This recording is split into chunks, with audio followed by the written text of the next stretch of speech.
Hello crafty people, it's Sharon here.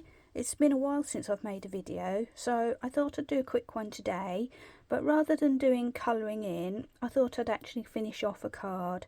I'm going to use some of the JMC Designs robots for my cards, and you can see here that I've already stamped and coloured and cut out one of the robots, which happens to be a girl this time. So I thought I'd make the backing card to go with her, and for that I'm going to use one of the other sets, which I'll just bring in now.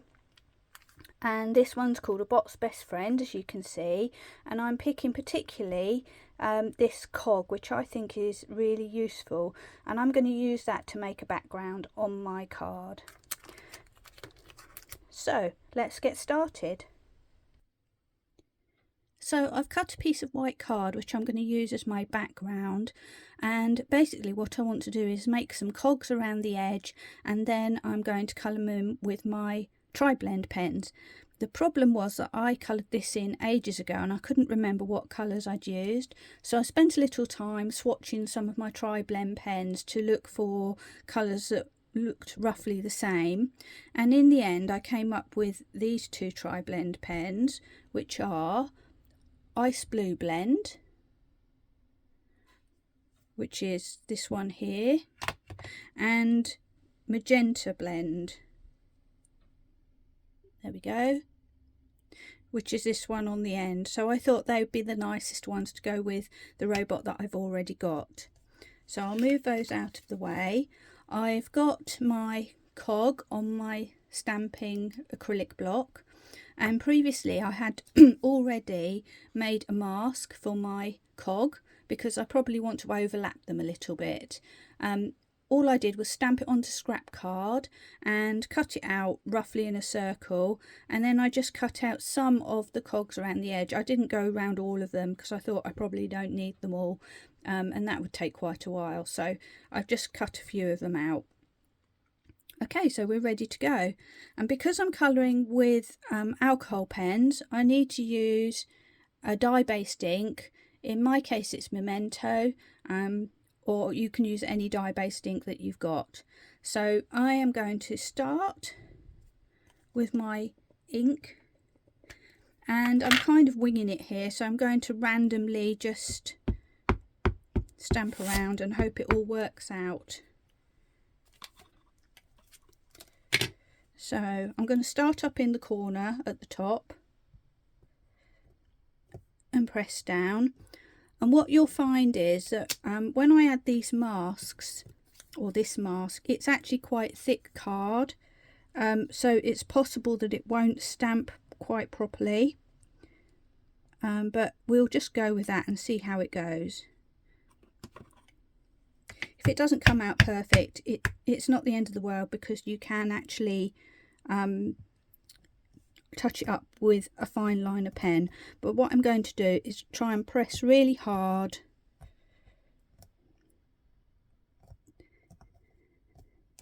and lift up, and that one came out okay. So what you can see is by putting the mask here, it's made the next one that I stamp appear to be behind. Now I think I'm going to put the mask back on here,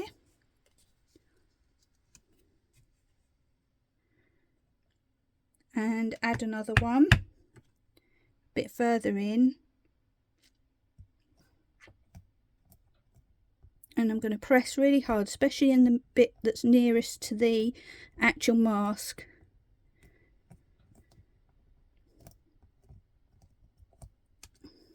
There we go. Okay, now I'm going to go up here, and I'm not using a mask this time because I'm just going to touch them into each other, I think. So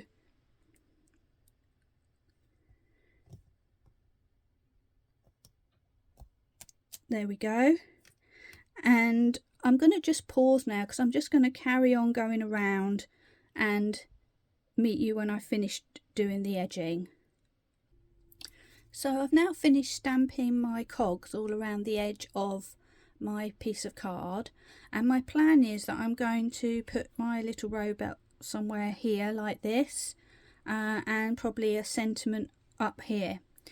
but I don't want to look like my robot is just floating in midair.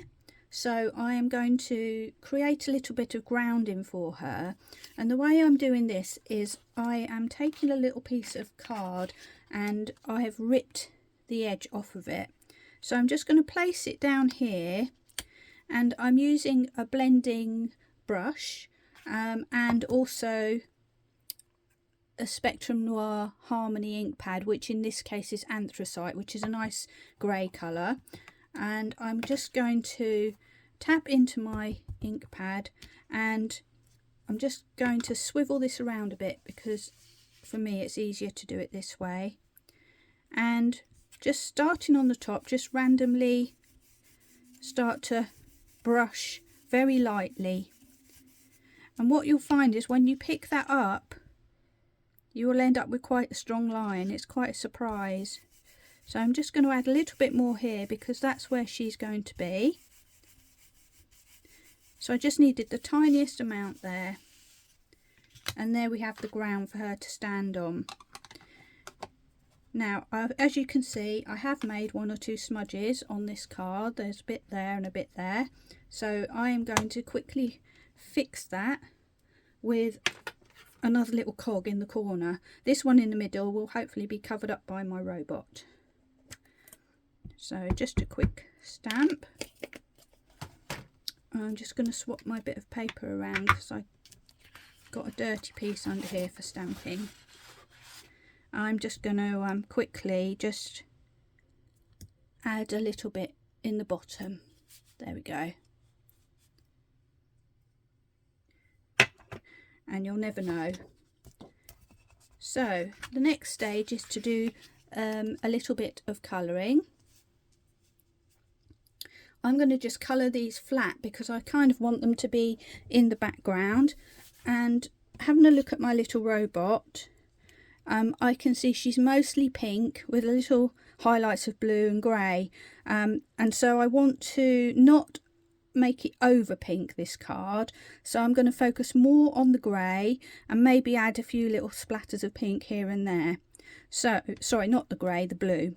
So I have got my ice blue tri-blend pen. Put my little girl out the way, and I'm just going to start to go round and pick a few cogs and start to colour them in with my lightest colour, which is IB1. So for some reason, there's no particular method to it, I just felt like I needed to colour this one here, and I'm just going to go all around and colour.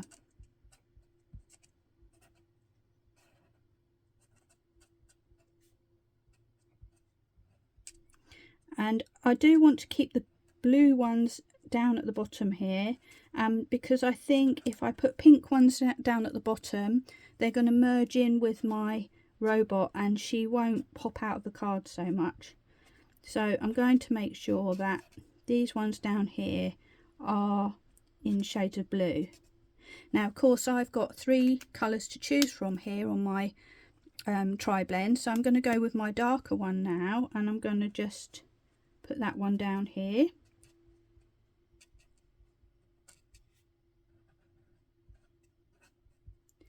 You just need to take a minute or two to colour the little prongs, if that's what you call them, the little pointy bits. I find the easiest way to do it is to start from the wide bit and then just draw the pen into the point, and it will sort of colour itself. If you go outside the line like I just did, I don't think it matters too much. I'm going to pick the smaller cogs again for the darkest colour, so I'm putting the dark blue down here. And as you can see, I'm not doing them in order, I'm just randomly going around, because then that gives a more random effect. You don't want it to look too contrived. So now I'm going to go back to my pale blue colour, and I think I'm going to do this one here.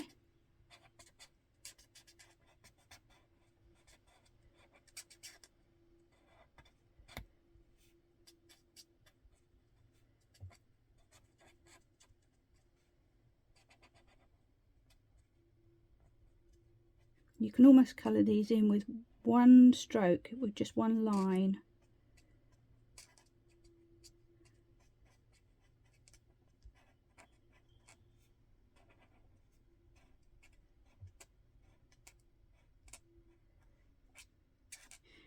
And remember, I said that I want to have a few pink highlights here and there, so in a second I'm just going to swap to pink and put a few of those random pink ones in as well. So remembering that the robot's going to be round about here, so I think I'm going to make a pink on this top corner here.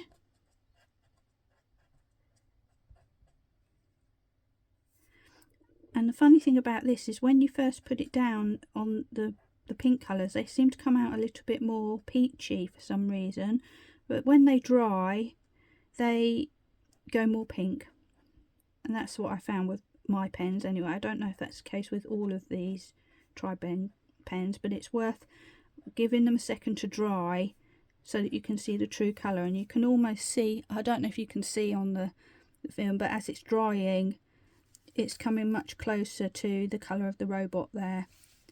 So that's just something to bear in mind when you do your colour swatching. Allow the ink to dry so that you can see the finished colour. Okay, so I'm going to pause for a second now. I'm going to finish colouring off all my cogs and then we'll come back for the next stage. So now you can see I've finished colouring in all my cogs and wheels, and you can see I'm going to put my robot here and it's all starting to come together. I do feel like it's very white around this edging though, so I want to, sorry, not the edge, the middle. I want to add a bit of interest and sparkle, and what I quite often like to do with that is just do some splatter in some coordinating colours. So I have picked some more of my Harmony inks. I've got two of my favourites here. I've got Fuchsia and Ocean Blue. So as you can see, I've gotten down to my glass mat now because I'm going to actually stamp my ink pads onto the glass mat and then use my water brush to pick them up. I'm going to just cover roughly what was the floor, and I'm going to angle around a little bit before I start, because what I want to do is sort of have my splatters going that way. So I think I'm going to start with my blue, and I'm just smudging some onto my glass mat. I've got my water brush here, which is a fan brush in this case, but you could use any brush that you've got handy, and I'm just going to pick up some of this colour, and then it's simply a case of just holding it over your card and just tapping, and you'll start to see those splatters appear. So I'm going sort of diagonally across so that they're mostly sort of in that middle area, that diagonal line. And I might just put a few up in the corner and down in that corner. There we go. And just give my brush a quick wash, quick wipe up of that colour. And I'd say out of the two, that's the palest colour. So now I'm going to go in with my stronger colour, which is this fuchsia. You can see straight away that's quite strong. And then I'm going to do the same thing. So I'm picking up some of my ink. Now you can see when that goes down, hopefully you can see that's quite stronger. But it makes a nice mix, and it's sort of like confetti. And again, top and bottom. And I think that's enough. So I'm just going to clean up, let this dry for a minute, and then we'll be back to finish this card off. So now we're at the stage where my background is complete and dry. I've matted it onto a 5x7 card with some pink card and then my main background. and I've got my little robot ready to place. I'm just going to put her down really loosely at the moment. There we go. She's got sticky pads on the back, but I thought what I would do is just add a little bit of extra texture around where her feet are. So I've taken a fine liner pen, and I'm just going to go under her and just draw a few squiggly lines, just to add a little bit of something. There we go, and simple as that. I'm just going to push her down now, and that's her in place.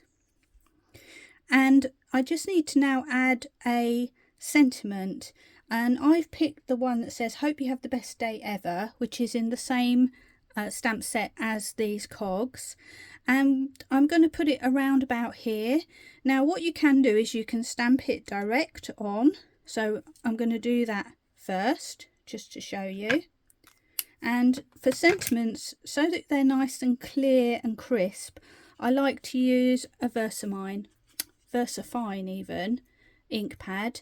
That I find gives the best stamping for sentiments. So I'm going to stamp up my sentiment, and what I find is that quite often I do these and then they go wrong, so we'll see. And another good tip is to put them on an angle so that they're obviously not straight. If you try to go for straight and it's a little bit off, you can really tell. So I go for offset whenever I can, because I'm not very good at straight. There we go. So I'm pushing that down, leaving it for a second to let the ink sink in, and there we have it, a nice little sentiment. Now another little trick that I like to do is to take some card and make a 3D sentiment. And again, when you're stamping, quite often if it's not quite straight or not quite in the middle, it can look a bit off. So this is a handy, neat little trick to get around that. So I've got a scrap of card here. I'm going to stamp my sentiment once again, and roughly where I would like it to be for my topper. So there we go. I'm just putting it down, leaving it a second. Try not to rock it, because then you end up with shadow and smudging. So I'm just sort of holding it down for a second, and there we have our sentiment. The next thing to do is works best with some large scissors, is to cut the sentiment out. Just try and do it in one long cut, roughly where you want it to be. And it won't be a perfect rectangle because it's hand cut. There we go. Just put that out of the way. And I'm going to go and do another little cut here just to make it a little bit slimmer. There we go. So hopefully you can see now I've got my sentiment. And then what we do to take away from the fact that this edge is far from perfect is I take my fine liner again and I start to draw deliberately squiggly lines around the edge.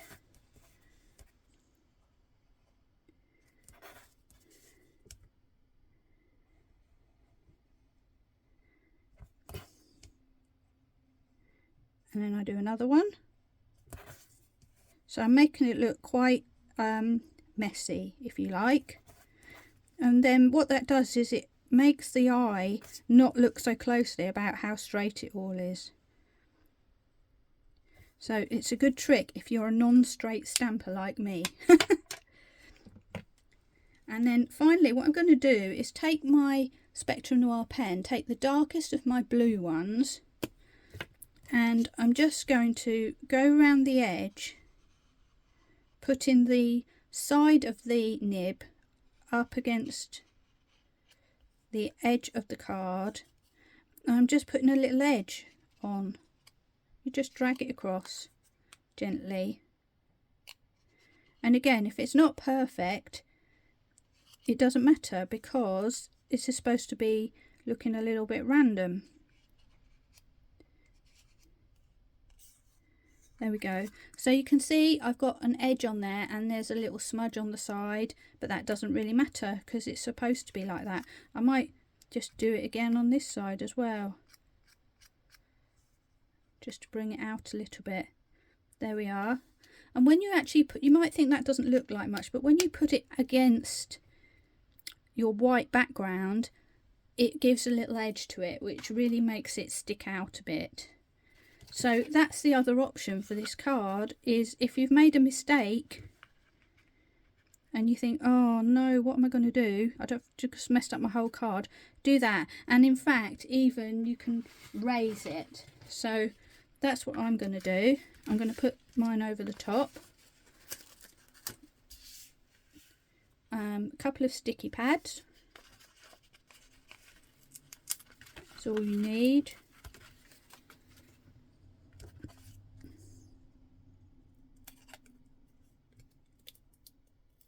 It's just taking a second to peel them off.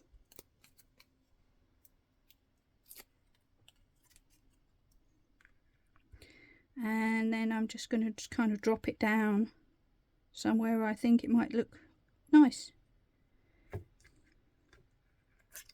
Might even go over this way a bit. There we are. So it's overlapping and it's more offset.